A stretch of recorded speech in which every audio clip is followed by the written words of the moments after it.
I'm interested about the Carolina and now the South Carolina game is I want to see the improvement with our secondary because we really haven't had anybody to challenge our secondary with a passing game since Wake Forest, and that was one of the big issues that we was having out Well, the year.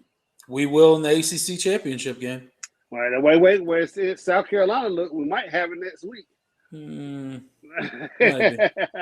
Maybe. Yeah, maybe. But I'm just saying. I'll be real mad if we do, but we'll definitely get challenged in that department. So we'll see. We'll see if there's how much growth we've had in the secondary. Wow, in that Georgia ACC Tech is really doing game. this right now.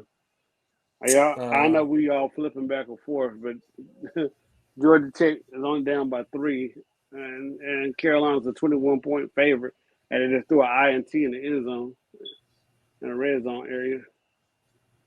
Oh, Lordy. It's killing my parlay. You stay with them parlays, DeAndre. Yeah. Mark done told me to stay away from them, but I know was kind of down this year. They're a trap. That's what they are. They're a trap. Yeah, next year I'm gonna do a better job stay away from them. What'd you think of Cade tonight? I think we talked about him before you got on, if I remember right. I mean, thought he was fine. He didn't really have to. I mean, he threw that one little tunnel screen to Drew Sweeney. That was funny. Yeah, and the little he almost scored. He almost scored. The little Hunter Renfrow pick. To that was also to Drew Sweeney. Yeah. So I thought he looked good on those throws. I mean, they aren't very hard throws, and he's on the run, and but I thought he ran the ball very well. He made some good decisions in the option game. He was he makes me nervous when he runs into contact because he's still not a very big guy, but definitely he's moved really well. But still, there's not a ton to take from it. At least the offense looked, competent, and they gave him stuff that he does very well. And is he a developmental player? Because if you look at it when he comes in the game outside the Notre Dame game, you really never see him throw the ball. I know maybe the Georgia Tech game he threw the ball a little bit, but I didn't scared to let us see him throw the ball. I don't know why they would be.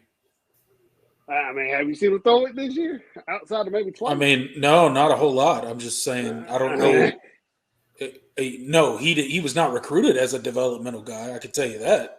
He was top 5, but now with the coaches, developmental to a degree, but but he's he could have started for a lot of college football teams this year. At least based off of what everybody thought he was going to be. Now, granted, that's not always, it doesn't always come to fruition, but no, I don't. I mean, looking at his high school stuff, and I don't see why you would ever think that anyone would be scared to throw the ball with him. That's true, but he's more of a runner. But like I said, I mean, if you don't get in the game, they let you throw it a little bit. How can you really tell? I mean, I'm just saying. I just really haven't seen the guy put the ball in the air.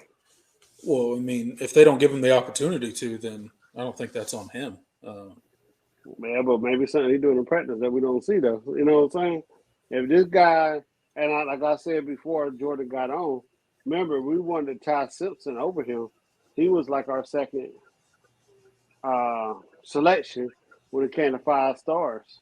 Yeah. And I'm just saying, I mean, I really haven't seen him let loose or let him throw outside those little tunnel screens, the little quick screens. And again, I know Dabo is supposed to talk good about his players. Dabo said he was farther along than Deshaun Watson. And I know Eric McClain, and Eric told me, he said if Deshaun Watson would have played his freshman year, they probably would have came close to winning the national championship, and they would have started off with Deshaun Watson. So when you hear that, and you remember what Deshaun Watson did against Georgia, his first game of the year, that's saying a whole lot. You know what I'm saying? So, Yeah. Personally, I don't think we have anything to worry about. I think Cade will be just fine. we got another 5-star, and I think the other 5-star is thinking about signing with us too. So yeah, when we get the quarterbacks in there, We'll be all right. We'll figure it out. It'll be Cade or it'll be somebody else, but I think Cade will be just fine. I don't think we'll have a problem. hey, Jordan, what you think about them bringing on Jeff Scott and his father back? I mean, it was cool. Had they already made him? Had they already let him come back? Well, I mean, they've been talking. I don't think there's any. I mean, nothing concrete has happened, and I actually think that. Well, from what I've read, it's probably more like he. There's a return to Clemson could happen, in the future, but for now, it seems like he might want to take a year off from coaching and spend time with his family and hop back in at a later point. I wouldn't expect to see Jeff Scott be be added to the staff this season. That is all I'm going to say, or this offseason. Brad Scott, his father, I think he doesn't get a lot of respect when it comes to Clemson history. He was under Bobby Bowden. He coached at South Carolina, and he did. He tapped into those Florida recruits, just like I know Dabo, when he took over the job, he recruited 86% of the team people on the team got on the sign there. But I think Scott had a lot to do with it too, because he had those roots down into Florida. Sammy Walker, C.J. Spiller, and other people.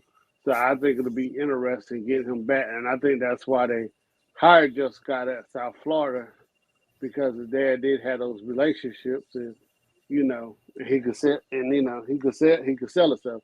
And Brad Scott, he was on the when Clemson made his turn, he was on the coaching staff. So I don't think he gets a lot of respect as far as Clemson history goes, but he should.